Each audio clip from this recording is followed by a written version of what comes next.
Hello everyone, नमस्ते प्यारे बच्चों। आज मैं आपको तलपट बनाने के उद्देश्य को बताऊंगी। तलपट बनाने के प्रमुख उद्देश्य निम्नलिखित हैं। पहला, लेखों की गणितीय शुद्धता की जांच करना, अर्थात हम जो खाता बही में खतौनी किए हैं उसकी गणितीय शुद्धता की जांच तलपट के द्वारा किया जाता है। तलपट बनाने का प्रमुख उद्देश्य यह निश्चित करना है कि लेखा प्रविष्टियों में कोई भी गणितीय गलतियां नहीं हैं। दूसरा, प्रारंभिक लेखों का परीक्षण। द्विप्रविष्टि प्रणाली या दोहरा लेखा प्रणाली के सिद्धांतों के अनुसार प्रत्येक व्यवहार का डेबिट और क्रेडिट में लेखांकन आवश्यक है।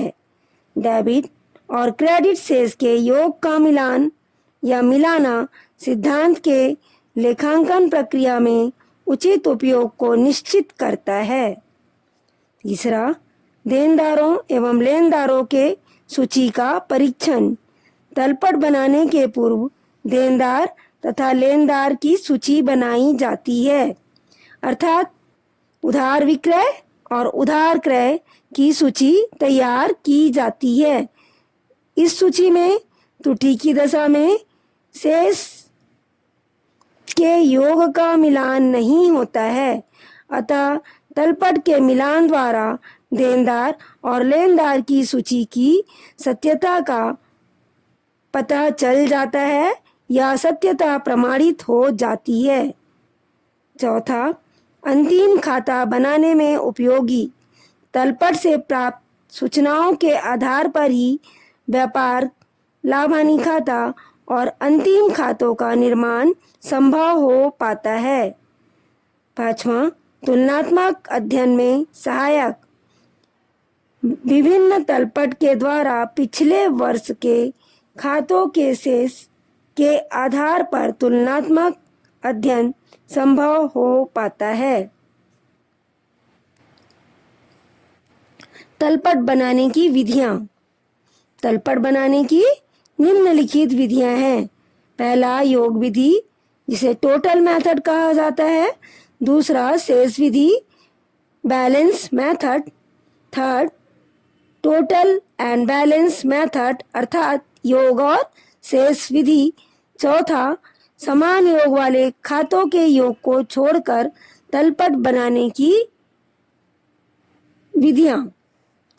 योग विधि, इस विधि के अंतर्गत तलपट के निर्माण के लिए खाता बही के खातों के डेबिट व क्रेडिट पक्ष का योग को तलपट पर डेबिट और क्रेडिट स्तंभ वाले खानों पर प्रदर्शित किया जाता है, अर्थात किसी भी खाते के डेबिट साइड के टोटल को तलपट में डेबिट साइड लिखा जाता है एवं क्रेडिट टोटल को तलपट के क्रेडिट साइड लिखा जाता है।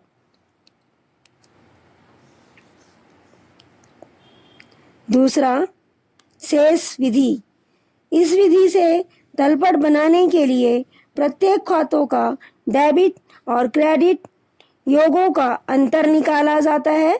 इस प्रकार डेबिट शेष डेबिट खाने में और क्रेडिट शेष क्रेडिट खाने में लिखा जाता है, अर्थात जब हम खाता तैयार करते हैं और खाता तैयार करते समय डेबिट साइड का टोटल अधिक है, अर्थात डेबिट शेष है, तो तलपट में इसे डेबिट साइड लिखा जाएगा, और यदि खाता में क्रेडिट शेष है तो तलपट बनाते समय इसे क्रेडिट पक्ष में लिखा जाएगा।